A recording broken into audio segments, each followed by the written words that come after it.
Picking up from last night, we were talking about the 4 intelligences that you need to have a successful life, and those are physical intelligence, IQ or cognitive intelligence, emotional intelligence, and spiritual intelligence. We're beginning the dive into emotional intelligence. Emotional intelligence is your ability to have good interpersonal skills, and it's dependent on having 3 crucial meta skills well developed. So we're going to pick up on that. There is a handout that we were using that looks 2 pages like this. And on one side is the emotional competency framework. This was created by Daniel Goleman and Richard Boyatzis. I love both of them. Anything that they write is worth reading. So Daniel Goleman and Richard Boyatzis, you can see their names are on the handout there. This was the model as of 2002. They have changed it over time. They've had more, they've had less skills. This is the one I was certified in. I happen to really like it. But what has not changed from this iteration are the 3 crucial skills that we'll be covering. So no matter which version you see, it'll always have these 3 skills in it that we're going to be talking about. So the crucial skills are emotional self-awareness, the first one in the upper left quadrant, empathy in the upper right-hand quadrant, and emotional self-control or emotional self-management, it's called either one of those things, in the lower left quadrant. Now, we began yesterday by talking about emotional self-awareness here, and we did the exercise where you looked at that long list of emotions words and you journaled where you were yesterday. You know, when you woke up, how were you feeling? When you were leaving for work or school or to start your day, how were you feeling? And underneath each thing, we asked you to mention what was going on. Like, when I woke up, I was in a panic because my alarm hadn't gone off on time. You know, so you're sort of starting to associate time of day, naming the emotion, and naming what's triggering it. Self-awareness is the foundational component of both EQ and SQ. Without self-awareness, you can't self-manage. And that kind of makes sense intuitively, doesn't it? So while that exercise yesterday may have seemed like, I don't need to do this, it's actually really important. And I recommend that you do that exercise for 7 days in a row if you can. It's the one that looks like this and has this long list of emotions words on it. So there's a journal page that you worked on yesterday that is, I think, page 4. And then page 5 in this handout is a blank, which just make copies as you need to. This exercise is also available as a PDF on my website, deepchange.com, under resources. It's free to the whole world. Just share it. So if you think anybody could use it, just freely share it. Because emotional self-awareness will be key to all of us being able to demonstrate more mature behaviors. So that's where we left off, emotional self-awareness. We talked a little bit about where do emotions come from, and we mentioned that biochemistry can certainly be a component of where our emotions come from. Our hormones, our neurochemicals, our genetics, things in our diet can all affect how we're feeling. Anything that you take in terms of intoxicants can affect your mood, like alcohol is a depressant. You know, these various things can affect your mood. So managing your biochemistry may be part of how you manage your emotional state. We also had a little fun game where we played with, do we like Houston or do we not like Houston? And we made this long list of all the things that we don't like about Houston. And we gave ourselves permission to be grumbly, complainy, whiny victim people for just like 15 minutes. And so we did that exercise. And at the end of it, we all noticed it's like, ooh, I feel kind of depressed, you know? Yuck. And then we reversed it and all the things we love about Houston. And at the end of that exercise, first of all, we had tons more that we loved about Houston, which was great. And I think we were all pretty jazzed, like ready to go out and be Chamber of Commerce for the city of Houston. Like, you need to move here. Yeah, we don't have any hills, but forget that. Forget that part. It's a great place to live. And truly, I think it is a great place to live. But what you focus on creates your emotional state. So if you focus on negative things, you will induce for yourself negative emotions, or what we would label as negative emotions, depression, sadness. We also can set off something important called confirmation bias. where if you believe that the city of Houston is a bad place to live, you will seek for data to support your position.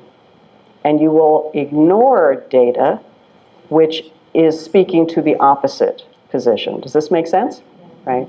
But if you can set up the opposite habit pattern of thinking about what's positive and looking to see what's positive, you'll change your emotional state, and you can use your confirmation bias to assist you by looking to confirm that bias. Say, this is a great place to live. How can I find information today that confirms that this is a great place to live?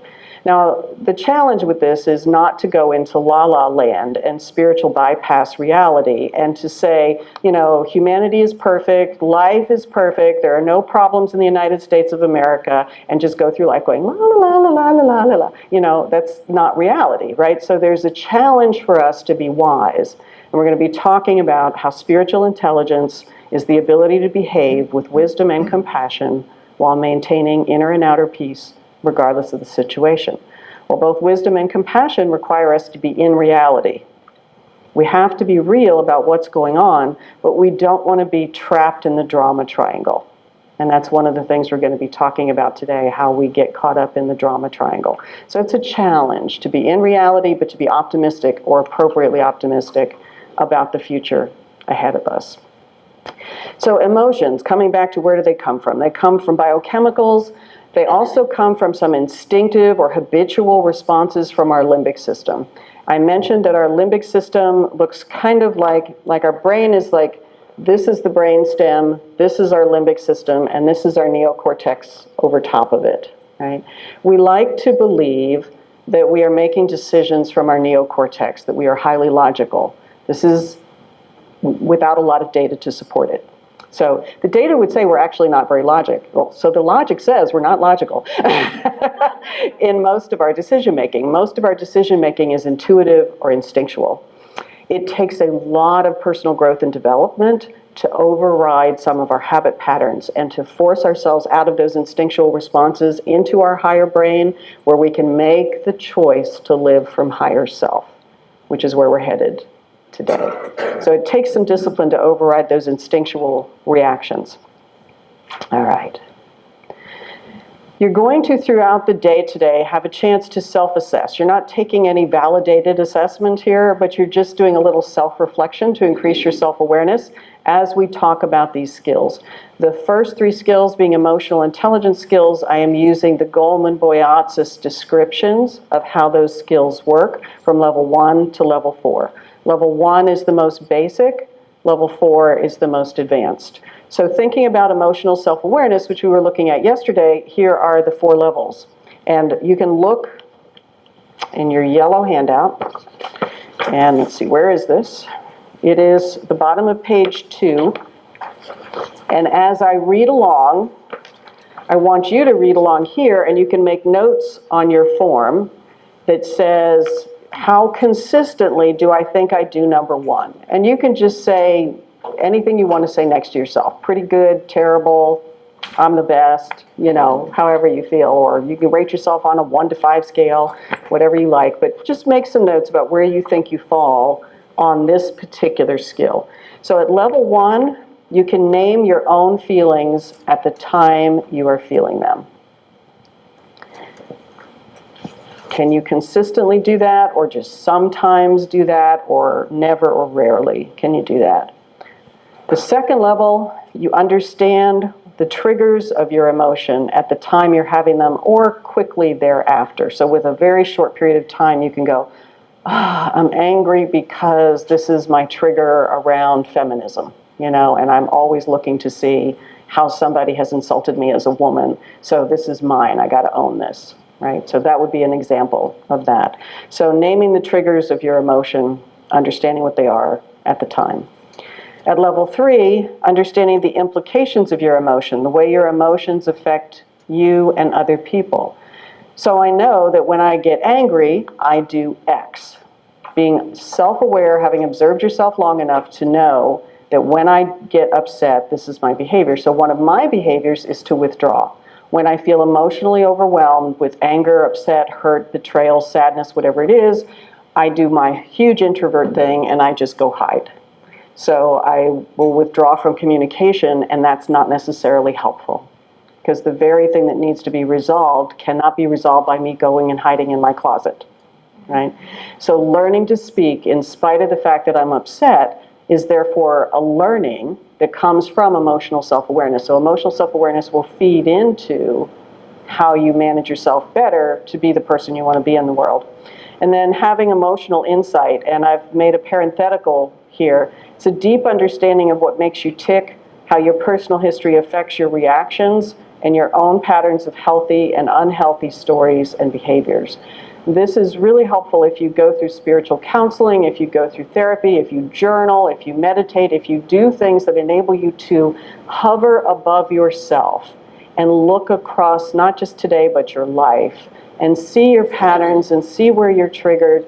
Then you start gaining insight about, I've done this again and again because of my family of origin and how I was trained there, but I'm not in my family of origin anymore. So when am I going to take responsibility for this and do something differently? So that's the 4 levels of emotional self-awareness. So take a moment, kind of figure out where you are in that and what you might want to work on.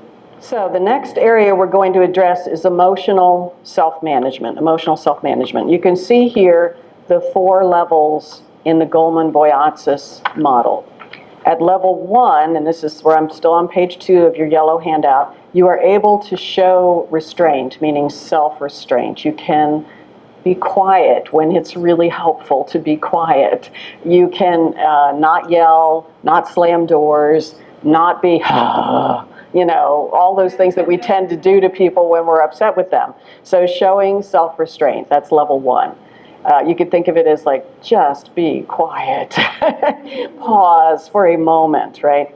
At level 2, you can have some patience. This is a big challenge for me. I like things to be done immediately or yesterday. Either one of those would be fine. Having to be patient is difficult. So have you got patience? Can you wait for people to finish expressing themselves, even if they're struggling to get their words out, or they're being clumsy in how they communicate, or you don't like their argument and you just can't wait to jump in and tell them how their argument is wrong? Can you have patience and self-restraint in your communications? At level 3, you can behave calmly in stressful situations, and this is considered the target level. Each of these has a target level, and it's usually level 3 of the minimum you need to get to in order to be successful in the workplace. And this is based on their research. So based on their research, you need to at least be able to behave calmly in stressful situations in order to be successful in the workplace. And then at level 4, you can stay composed and positive even in trying moments. Now this is where EQ starts feeding into SQ. Does that make sense?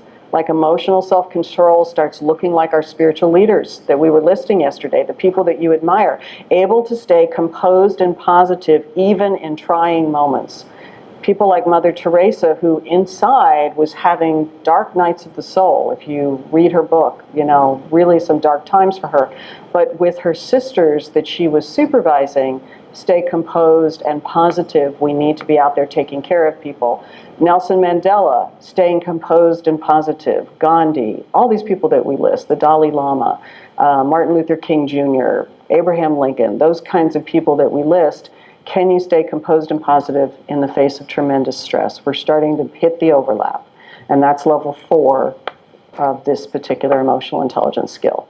So I would say, again, make a couple of notes. Where do you think you need to work?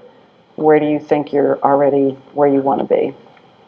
I have a persona at work, and I have a persona at home. Right. So when you're kind of rating this... How do you rate yourself?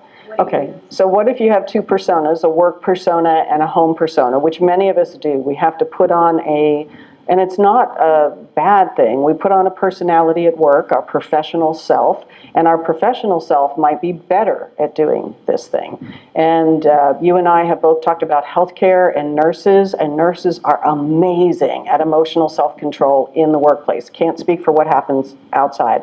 But I have noticed, and nurses have told me, that they can be really good in the interaction with the patient, but then eat each other up in the lunchroom, break room, shift change, whatever. So it's like it's all squirting out sideways.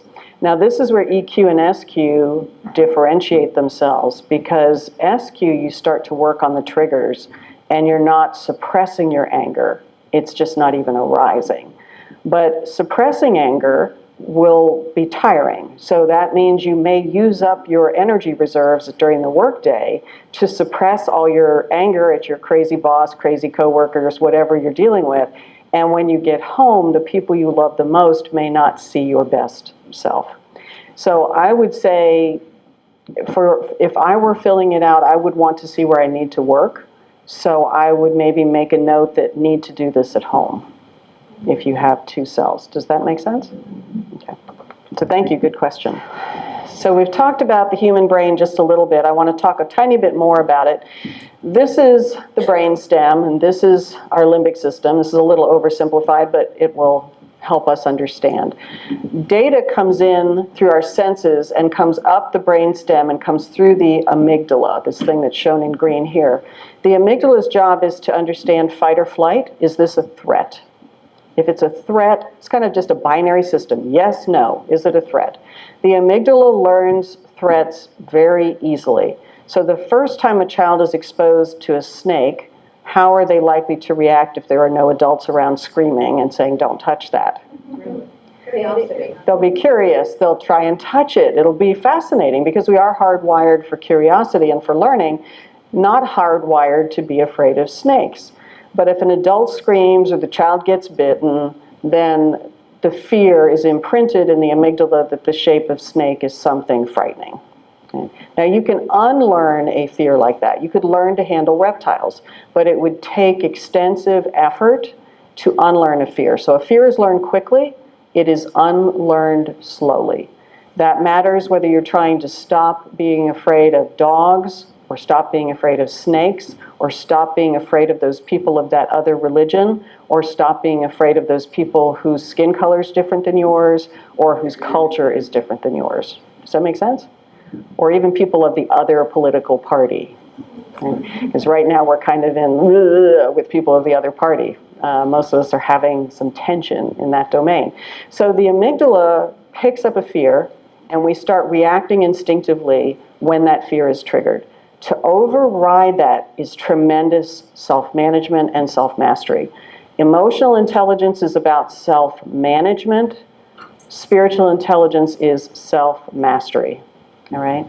So self-management means you're still feeling the fear, but you're suppressing it or behaving a certain way. By the time you get to be the level where Gandhi and people like that we listed yesterday are, a lot of the fear triggers have been eliminated. They're no longer there. They see people differently. And so there is less effort required to be appropriate with other people because you just see them as however language you want to put it. See them as God's children, see them as a fellow human, see them with eyes of compassion and wisdom.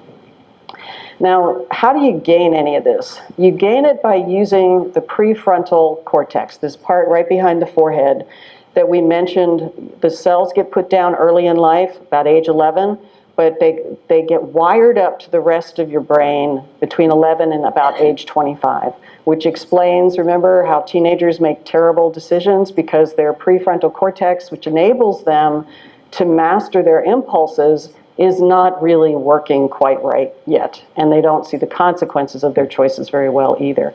So as we do this EQ and SQ work, you are strengthening your prefrontal cortex, and you are demanding of yourself that you get out of your habit patterns of your limbic system and operate from a higher place. Does that make sense? I find some of this stuff useful just to know. Now, why do we bother managing our moods? Well, one of the reasons we bother to manage our moods is for our own joy and happiness and how our life feels, but also emotions are contagious. There is evidence of this. We are wired to be connected to each other. We are deeply social animals. This contagion of emotions has a biological basis, and they can show how quickly emotions transfer from person to person. They can transfer simply by sitting next to someone. So you guys that are sitting within 18 inches of each other are sharing biological information whether you know it or not. Yeah, be careful who you sit next to. You're calibrating blood pressure. You're to the degree, like if we hooked you up, we could see you start calibrating blood pressure, calibrating pulse and respiration, and calibrating your feelings, if we could measure all of that.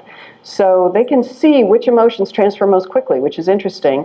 Laughter transfers really quickly, which is wonderful, and comes back to the importance somebody mentioned yesterday of these spiritual leaders being able to have fun and laugh and demonstrate playfulness. The Dalai Lama is a brilliant example of that. So can you experience and share joy? It's a very uplifting, contagious thing, which is wonderful. Depression is the slowest to transfer, which is a good thing, right? But there's an exception to all of this, which has to do with the power structure in the room. So whoever is the most powerful person in the room, their emotions will be particularly contagious. So if the boss is angry, that's going to radiate right through the organization. If the boss is scared, if the boss is sad. So the power differentials between people will amplify the mood contagion. That kind of makes sense, right? So when you are managing your emotional state, you're not just doing it for yourself, you're doing it for everyone you interact with. And that's why being a calming and healing presence in the world, which is skill 20 of the SQ skills that we're going to look at later today, is so dependent on our ability to self-manage. If we can't manage our emotional state, we're not going to be a calming and healing presence in the world. Our limbic systems, this phenomenon of communicating, they are called open loop limbic systems. So my limbic system is communicating with your limbic system all the time. And that's the basis of empathy, which is one of the crucial skills that we're going to be talking about as well. So more on that to come. All right, let's talk about how we can better manage ourselves. And one of the ways we can use our beautiful neocortex to better manage ourselves is to become aware of this thing called the dreaded drama triangle. Dun, dun, dun, dun. And this material is derived from the work of David Emerald. He has written a book called The Power of TED, but TED's in all capital letters, and it stands for The Empowerment Dynamic, which is the antidote to the DDT, or the dreaded drama triangle. There is, in every drama triangle, a victim, all right? Now I'm going to back up to show you. The victim is at the bottom here. This is how I like to display it. There's a triangle going on here with a persecutor who's the bad guy, a rescuer who's the good guy, and a victim who is the person who's being done to by the bad guy and saved by the good guy. Does that make sense? Right. So this person is one down in the sense of being powerless compared to the other two people. Both the persecutor and the hero rescuer perceive themselves as powerful people or are exerting power in that moment. All right. So the victim sits at the bottom of this triangle. They are the powerless sense of self. When I feel powerless, I'm probably in my victim mode. There are legitimate victims in the world, and we want to be really clear to differentiate real victimhood from drama triangle victimhood. All right? Real victims need real rescuers. If you're caught in a burning building, you want the fire department to come and rescue you. And that is a perfectly healthy and appropriate use of victim-rescuer interaction, right? That makes sense? Right? But what we want to avoid is when we get trapped ourselves into victim thinking, where we push responsibility for the problem away and we feel helpless and powerless. It's a very depressing place to be, but there can also be a reward from playing the victim. So what I'd like to do is just take a minute at your tables and think about, what does a victim get out of being a victim? So think about it in the drama sense.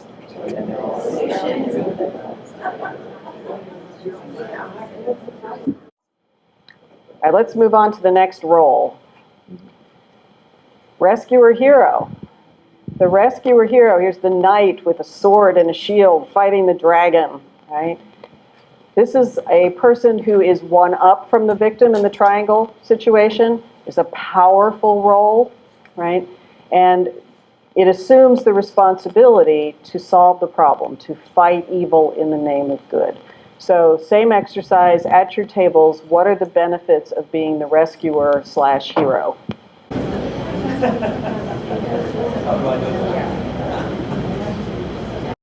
All right, let's move on to the next one, which is a little more difficult to see sometimes. We can see it in others very easily.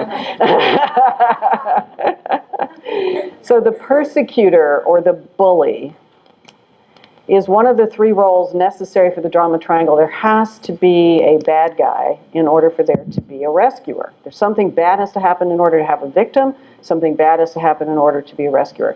Now, the persecutor actually doesn't have to be a person. It can be a circumstance.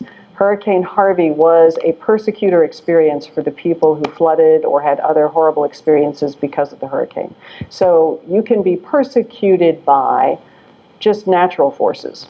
You could be experiencing high pollen counts and having allergic responses to that and feel persecuted by Mother Nature right now because it's spring and the oak trees are going nuts and a lot of people are sneezing and eyes running and all of that.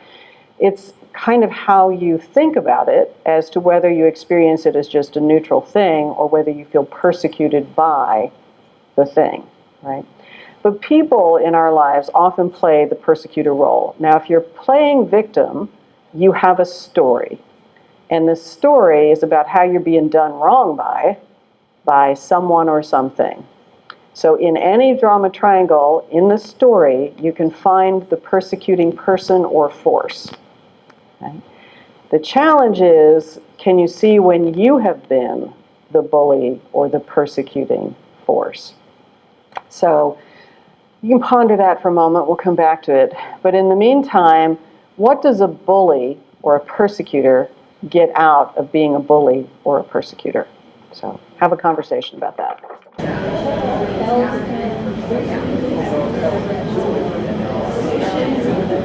So a lot of this can have family of origin stuff, where you were taught to be a passive victim, or you were taught to be the hero rescuer, or maybe even taught to be the bully persecutor. So those roles can be taken on in childhood, and then they can be difficult to unlearn and require some self-management, self-mastery, deep self-reflection to get out of those patterns. Persecutors often perceive themselves as heroes. So the perspective that labels a persecutor is coming from the people feeling victimized. Yeah. All right. So the persecutor energy and the hero energy are quite similar. And a persecutor will often say, I'm really the hero of this story. You're not understanding. All right. So here's the hard part. Here's the next exercise. And after this, we'll take our break. When do you play each of these roles? And what are you getting out of it? So we've talked about what other people get out of being victims. We talk about what other people get out of being bullies, what other people get out of being rescuers. Our own egos do all of these roles, right? So a little reflection maybe, and share only what you feel comfortable sharing. But we have in us traps in all three of these categories. Traps where we fall into victim stories, traps where we feel justified in persecuting others, traps where we need to be the rescuer. So a few minutes of conversation and then a little bit of sharing.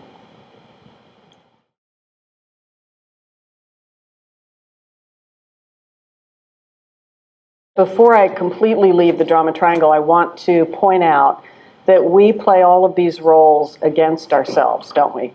So we bully ourselves by the language we use inside our own heads. So if you ever have a harsh inner critic that says, you're so stupid, why did you do that? You know you're worthless, blah, blah, blah. You are bullying yourself, right?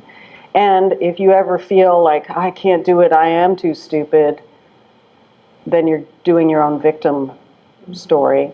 And if you're like, well, I'm going to go in there and fix that person, then you are being a hero in your own mind. You're about to become a persecutor in somebody else's mind, potentially. You may have observed that people with at least seemingly good intentions will interfere in other people's lives in ways that could either create codependency, like where the two of them are, this is cool, let's just keep this going forever, or the victim of that experience feels bullied. Like, what you need to do is change everything you're eating, and I'm going to tell you exactly how you need to eat, and here's the prescription, and blah, blah, blah. It's not exactly the most high EQ, SQ way to interact with yourself or with other people. So we're going to talk about what would be a better way to do that. And here is the antidote to the drama triangle. On the right-hand side is the empowerment triangle. That's the empowerment dynamic, TED, which is the origin of this book's title. The power of TED, the empowerment dynamic. So on the right-hand side, you see the three roles that you can move to. So the persecutor becomes a challenger, and I'm going to explain each of these for you. The rescuer becomes a coach, and the victim becomes a co-creator in their own life. Or sometimes he just says creator. He says both creator and co-creator, but I like co-creator better. Okay. All the stuff on the left-hand side is ego stuff, generally speaking. There are legitimate victims, but most of the time this is ego stuff. And everything on the right-hand side is more higher self. So in a spiritual intelligence sense, you're going from ego to higher self when you go from the left to the right. So how does a victim become a co-creator? First of all, they take their power back. One of the characteristics of the victim is I have no power. So a victim takes back the power that they can to own their experience of their life. Even if you cannot change the external circumstances, you can own your response to the external circumstances. And oftentimes we have more power than we think we do with the external circumstances themselves. So it's about taking your power back, moving from feeling trapped to feeling motivated, that you can change things, either in your behaviors or your attitudes. And one description that David Emerald, who wrote that book, uses is it's like surfers. If you were out in the California coastline watching the surf, sometimes you ride the wave and sometimes the wave dumps you. But a co-creator just gets back up on the board and goes again. The ocean is what the ocean is. Complaining about it is pointless, right? But learning to interact with it in a way that is healthy and potentially joyful is what a co-creator would do. So power is in the attitude and approach. I create my experience of my circumstances, and I co-create the circumstances themselves. I do highly recommend the book if you find this interesting. Persecutors can become challengers. So instead of the bully, which removes all power from the victim, the challenger leaves the power with the co-creator. It's calling forth the co-creator in the other person. So oftentimes you may experience in life that people want you to take their problems. And so that might be they want you to be their hero. Or they're provoking you. It may look like they're provoking you into an attack. There's some kind of dynamic of the ego at play. You have to refuse through self-management and self-mastery to engage at that level. But you can engage at the level of a challenger, which is the person who will, with loving intention, meaning compassion and wisdom, challenge the other person's pet notions or behaviors in a constructive way. Now, it's interesting. I say constructive. David Emerald goes on to talk about two kinds of challengers, destructive and constructive. Destructive challengers tend to be impersonal things like hurricanes that can just come in and wipe out your life. And you have to start over, And so from that destruction, what will emerge, that's your co-creator that will choose it. So the challenger may have been that impersonal thing like the hurricane. But personal challengers would be coming from a loving intention, setting boundaries with the victim, or saying no in ways that are helpful, or firing you. Can firing some person be the most loving thing you could possibly do for them? Yeah, it could be. So it's about intention, and it's about not trying to be one up, one down in any destructive way, but being the person that says no because the victim is not taking responsibility for their own behaviors. And in setting that boundary, you may be giving them a precious gift. So the precious gift coming from love, wisdom, and compassion is the role of the challenger. They are one up. I love this picture. Right? This is a power stance. You're not getting past me.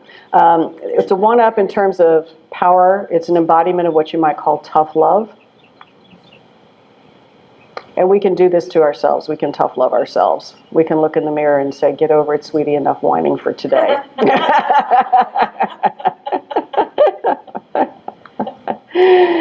All right, the rescuer hero can become the coach.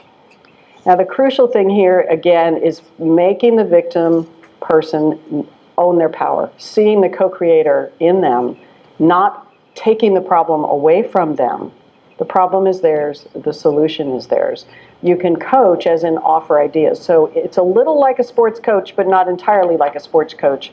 And the distinction that he makes here is that a TED coach, meaning the empowerment dynamic, is someone who is fully engaged in the field of play, meaning they are already demonstrating that they are a co-creator in their own life. Right? So a sports coach sits on the sidelines and isn't playing the game. But in this, you're playing the game and you're playing by the rules you're expecting of the other person.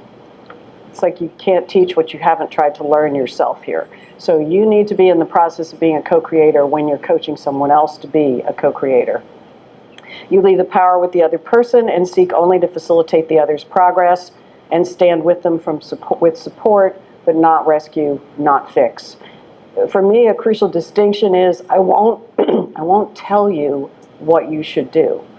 I'll ask you what ideas you have. I might suggest some possible things to consider, but I'm never going to tell you what you have to do.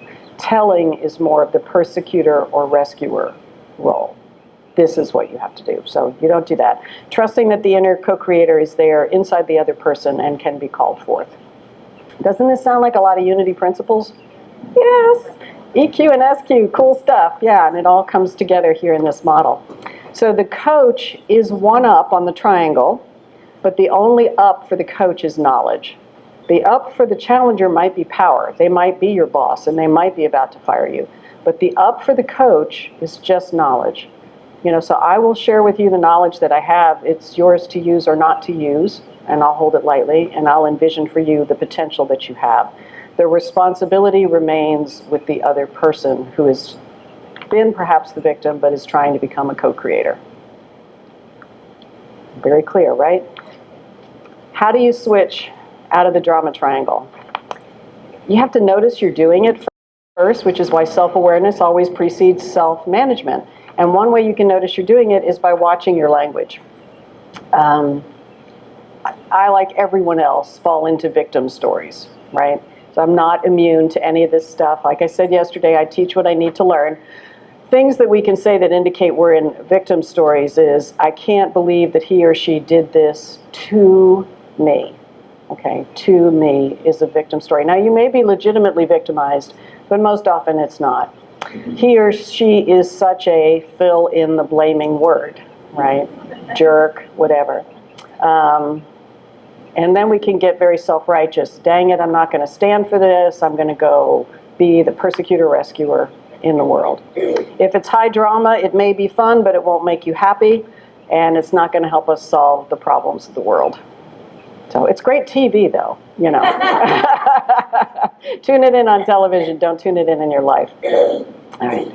So the beginning of emotional and spiritual intelligence is coming from a very important realization that I first found in a tiny little book by Viktor Frankl called Man's Search for Meaning.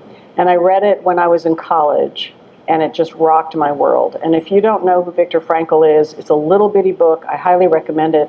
He was a psychiatrist who was imprisoned in the concentration camps in Nazi Germany. And the suffering that that man endured is beyond my imaginings. But he noticed something important about humanity while he was there. And one of the things he noticed, and the book is called Man's Search for Meaning, is that if we have a purpose, a noble purpose to live for, we're much more able to survive horrific circumstances. And when he started writing, after he left, he formed a branch of therapy called logotherapy. And one of the things he talks about is not just the need to have meaning, but the need to have personal mastery. And that personal mastery begins with this slide. In between the events in your life and your responses, whether they are thoughts, words, or actions, you need to learn, and I need to learn, to insert a pause. In the pause is your power. No pause, no power. Right? So to get out of the drama triangle, insert a pause. Become self-aware and become self-managing, and ideally into self-mastery, where you master the limbic system's impulsive patterns of going to victim, of going to persecutor, of going to hero rescuer roles, and instead find a nobler, on target, on purpose way to be in the world from your higher self. All right, we're moving into a conversation about empathy, which is the third emotional intelligence skill we're going to be looking at, and flows nicely into the concept of spiritual intelligence, because spiritual intelligence is defined as the ability to behave with wisdom and compassion while maintaining inner and outer peace. So what's the difference between empathy and compassion? It's part of the conversation we're going to be having. So we'll be teasing apart each of these words. Over time, I have developed this hierarchy of words, which is helpful for me. It might be helpful for you as a quick illustration of the meaning of these words. I used to start with apathy, which is I don't care about you. Given what's been going on in this country lately, I've added a bullet below that, which is antipathy. I don't like you. I don't want to know you. You disgust me. All right? So antipathy is at that level. It's hard to believe, but it might be an improvement if we could move up to apathy. Just get a little apathetic about each other. It's like, I don't care what you do, it's cool, dude, you know? So from antipathy, I don't like you, to apathy, I don't see you, I don't notice you, I don't care, to sympathy. Now, there are different people use this word differently. The way I use it is the same as the word pity. Sympathy is like pity. It has a little bit of a one-up, one-down connotation. I've noticed you, which is a big improvement, yay. I've noticed that you're suffering. It's making me uncomfortable. Here's $5, please go away. Right? So it has that kind of feeling to it. It's not a peer-to-peer connection, but developmentally it's a big advance over apathy. At least I'm noticing that you're suffering and I'm seeing you. So that's good. Empathy is a true peer-to-peer connection. At this level, I am feeling your feelings. Your sadness is my sadness. Empathy is one of the most powerful gifts for groups to work together effectively. In fact, there's a book I'll be talking about in a little bit about the science of evil. And what he says in that book is that empathy puts brakes on our cruelty to each other. Where there is empathy, there is unlikely to be evil. Where great evil occurs, there is no empathy. Does that make sense? Yeah. So when I feel your pain, I'm not going to inflict pain on you because it's instantly giving me pain. So there are ways in which we can shut our empathy off. Even if we have it, we can turn it off, and we'll talk about it. Because obviously we don't want to be turning it off, with one exception, which I'll get to now, which is compassion. Compassion is one step up from empathy. It doesn't mean you don't have it. It means you don't drown in it. Empathy has the disadvantage of I'm experiencing your suffering and your suffering and your suffering and your suffering, and it's overwhelming. It can trigger in the limbic system a desire to flee. I'm going to shut the world out because I cannot handle the suffering of the world anymore. So compassion has moved past that, where I can handle the suffering of the world because I can touch into empathy, but I can also step out of it. When there's too much empathy, we get trapped in rescuer mode because we're self-relieving by relieving the other person. Does that make sense? Yes. So there's a wiser way to be with our emotional state where we can tone down the empathy. It's like turning the volume down. It's not that we're going into non-caring, it's that we're caring in a very different way. It's very big-hearted, very big perspective, really deeply looking for what's the loving thing to do for this other person versus engaging in rescuing. So now that you understand the hierarchy, let's dig in a little bit to empathy and what different people mean by the word empathy. Daniel Goleman, who is one of the people I've been mentioning for his research on emotional intelligence, has listed 3 kinds of empathy. The first is cognitive empathy. What this means is I can guess your emotional state. So if you tell me that you just lost your mother, and I know that you've been caretaking your mother for the last 6 years through a long and difficult illness, I can guess that you are simultaneously grieving and relieved. Like I can go through the mental gymnastics to imagine that if I were in your shoes, I would be feeling grief for the loss. I'd feel relief that she's crossed. I feel guilty for feeling relieved that she'd crossed, right? So I would be able to do the cognitive processing to pretty accurately guess what the other person might be feeling. The second one is emotional apathy, also called affective empathy. If I am with you and say we run into each other at church and I give you a hug and I go, wait a minute, what's up with you? Are you sad? It's like I've picked it up from your body, right? And from the cues maybe of your body posture and your facial expressions. And that is the way we transfer emotions from body to body, right? Some people are very good at affective empathy, but not very good at cognitive empathy. People with Asperger's and autism are often in the category where they can feel the feelings, but they may not be quite so good at articulating what's going on, and so they can feel like overwhelmed. They will feel the feelings of animals particularly strongly, and they will feel the feelings of children particularly strongly. It's just an interesting piece of data, and it's in this book that I'll show you later. On the other hand, sociopaths who have very little or no affective empathy, like they can harm other people without having it impact them physically at all, and that's one of the characteristics of that disorder, may be very good at cognitive empathy. And so they may be able to guess your emotional state very well and therefore use it to manipulate you. Right? So it's a fascinating field of science, empathy is, but there's a set of circuitry in the brain, our mirror neurons, which are involved in empathy, and there's a whole lot of additional parts of the brain that are involved. And this is from the book that I've been mentioning, The Science of Evil. And here is the book. It's by Simon Baron-Cohen. And the subtitle under The Science of Evil is On Empathy and the Origins of Cruelty. And so his hypothesis is, well, first, his reason for doing the research is it's not okay to say we don't understand evil. That is not an okay posture to take in the world. Somebody needs to form a hypothesis of evil, and then we can test it and improve it. Because if we're ever going to address evil and cruelty in the world, we must understand it. So he said, I'm going to put a stake in the ground, draw a line in the sand, and I'm going to say that cruelty and evil derive from lack of empathy. Therefore, we must understand the mechanisms of empathy. So as of this book's publication, and there may be newer research, but these were all the parts of the brain that were found to be involved in empathy.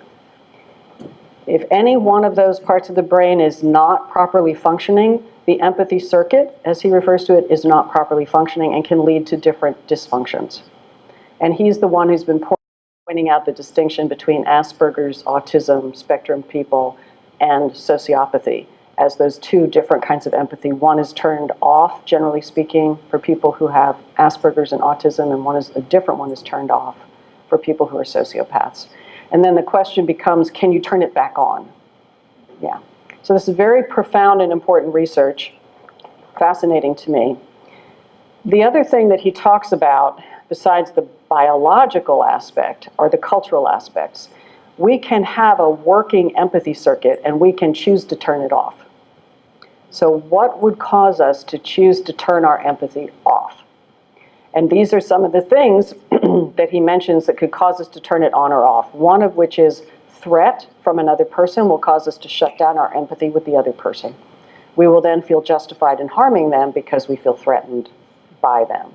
This is a lot of the tribal behavior we're seeing in this country. We feel threatened by different groups, and so we shut our empathy off. Our culture can teach us these people are not worthy of our empathy. These people are less than us. You pay attention to the in-group, you don't pay attention to the out-group. our beliefs, our experiences, obedience to authority and conforming to the behavior of authorities, again, in-group, out-group. But we can also have empathy based on our attention. One of the more moving stories that Daniel Goleman talks about is how he had learned to sort of walk past homeless people and people on the street who were, for any reason, needing help. And I used to commute in and out of Manhattan, so I know this fog that you get into where you just sort of get tunnel vision and you just get yourself to work. He talked about how one day when he was deliberately trying to break through the fog and have attention for what was going on, he noticed a man on the floor that everyone was just stepping over at the train station. And he or someone else, at the same time they both noticed, asked the man what was going on. It turned out he didn't speak English. He was a visitor from another country. He hadn't been able to find his accommodations. He hadn't been able to eat, and he had passed out from low blood sugar. As soon as somebody figured out how to communicate, someone got him orange juice, somebody else, helped him get a cab to get to wherever he needed to go, all that sort of thing. Everything shifted because attention was placed. But the failure to attend to people, to notice them, will dull our empathy. So the value of our attention. Our intentions affect our empathy. Do we intend to be present to other people? Our brain, as I mentioned, our physical state at any given moment, if we're exhausted, if we're completely distracted by some tragedy in our lives, all of those things can be going on. Our hormones, our genes, and then what he calls corrosive emotions. Corrosive emotions like fear and hatred can stir us up and minimize our empathy.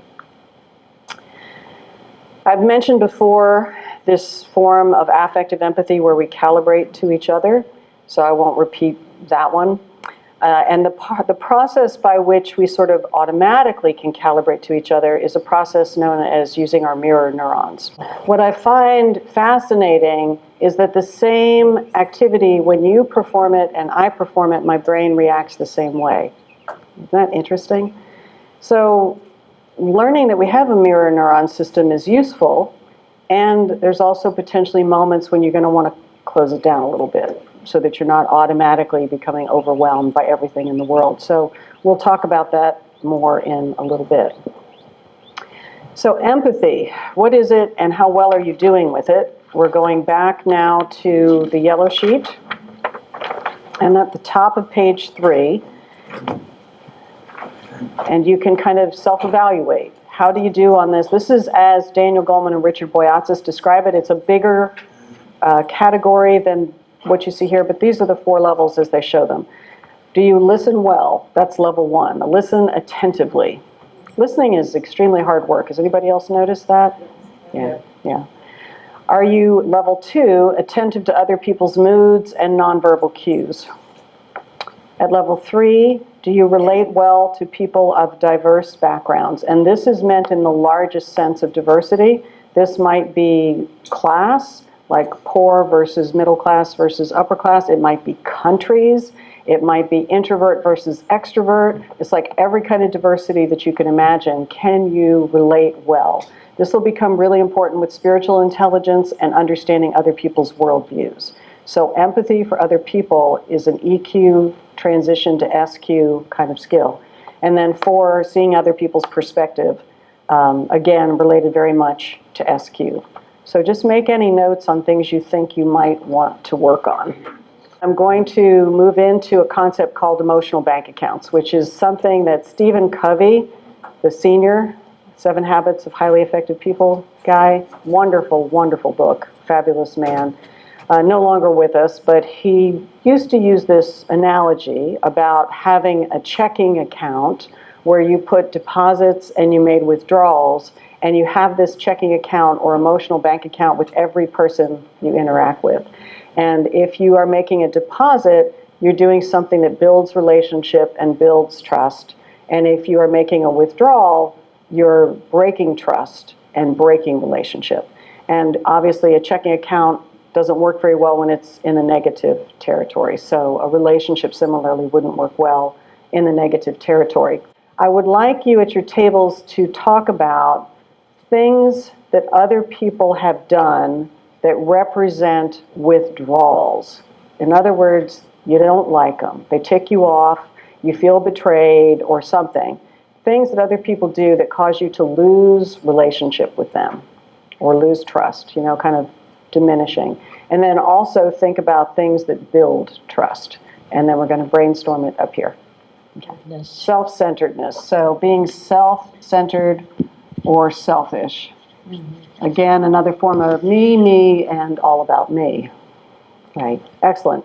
All right, let's move to the more positive side of the equation. Let's talk about bank deposits. So emotional bank account deposits, things that build trust and build relationship. There's a nice way of thinking about this in terms that I'm going to show you in terms of like we're going to use red rocks and green rocks to talk about how we make these deposits. And the red rocks are going to be like a stop sign, don't do it. Like if you want to have a trusting relationship, don't do it. And green rocks are going to be, yay, that builds relationship. It's the stuff on this second sheet. So what you may notice is that on the stuff that is withdrawals, some of these are bigger than others, right? So somebody being cruel might be much more significant than someone borrowing $20 and not paying me back. Borrowing $20,000 might be different, but borrowing $20 and not paying me back, right? So if we think about this from a rocks standpoint, some of these things are big red rocks, right? If you cheat on me in a big way, if you break a major promise, if you demonstrate racism, sexism, any of the other isms, those could be really big red rocks. And then you might add little red rocks to them, which could be a bunch of different things. You walked by me in the hall and you didn't say hello, right? You had a snarky attitude on your face while I was making my presentation, right? No one in here is doing that. But there can be like this steady little drip of, I took the last cup of coffee out of the coffee pot and didn't bother to make a new one. Me, me, me. It's always about me, not about you, right? So over time, this can get to be pretty heavy. Now, on the other side, I might put some green rocks in my bank account. I might say good morning and ask about you and actually mean it and care, right? So that could be a green rock deposit. I could remember that you really like half and half in the refrigerator, and I notice you're out and I brought some today. The little thoughtfulnesses that we can drip, drip, drip, add positive things. I made you a promise. I said I would get this done by Friday, and I get it done, right? Each one of these can add to the bank account. So then the question is, which side is heavier, right? Not all deposits are of equal weight. It can only take a few red rocks to make this one go down if they're really big betrayals or really big wounds. The other challenge is this side leaks. The green rocks don't stay in there very long. It's like we kind of forget that you were nice to me last week and you have to do it again this week, right? So you don't ever get to quit with these. You have to keep refilling this. But these never leak. These don't go anywhere. In fact, I'll bet everybody in this room has at least one story from childhood that they could haul out the big red rock and tell you who hurt you when you were 6 years old or 7 or 3 or whatever it was, right? In fact, we might have a great big backpack full of these that we're carrying around, and we can give you the negative bank account balance we're carrying with every person we've ever interacted with. Right? The challenge from a spiritual standpoint, of course, is to unload some of these rocks. And that's called forgiveness, right? Each time I take one of these out and I let it go, it's lightening my load, right? Forgiveness is really the gift you give yourself. And it's not about being dumb and setting yourself up for the next wound. I think it was Marianne Williamson said once, and I just busted out laughing, I forgive you, but we won't be having lunch.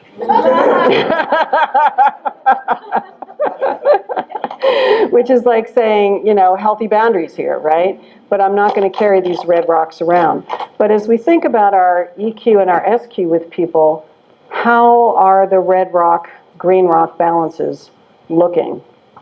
If we have an account with somebody that looks like this, it's going to be a pretty bad context for having any crucial conversations, any important, difficult relationship building conversations. And you might have to ask for forgiveness in order to move this relationship forward. And it's not guaranteed that you'll get it, right? Forgiveness is the choice of the other person to grant it or not grant it, but you can ask for it, and that might help. This is a much better place to be, obviously, if you're going to have a difficult conversation. Nobody's perfect. And the problem with red rocks is they're often perceiver-oriented, like, I'm very introverted, and I'm like a mega nerd, so I walk around not noticing people a lot of times, and people can take offense at that, thinking I've walked past you intentionally. I never saw you, So it's like, you might interpret that as a red rock, and I have to own responsibility for that as a co-creator, like, pay attention when you're walking the hallways, say hello to people. So I'm not going to be victimized by my introversion. I'm going to own the responsibility for that. But the truth is, you may have interpreted a red rock when none was intended, right? So you're never entirely sure where you are with this. You may have some red rocks with people even though you never intended the red rocks, because the perceiver is defining what was offensive and what was non-offensive. The best we can do is, once we realize we've offended, is try and clean it up. And cleaning it up, a good apology, demonstrating changed behavior, is a big green rock, right? So it helps to change the balance.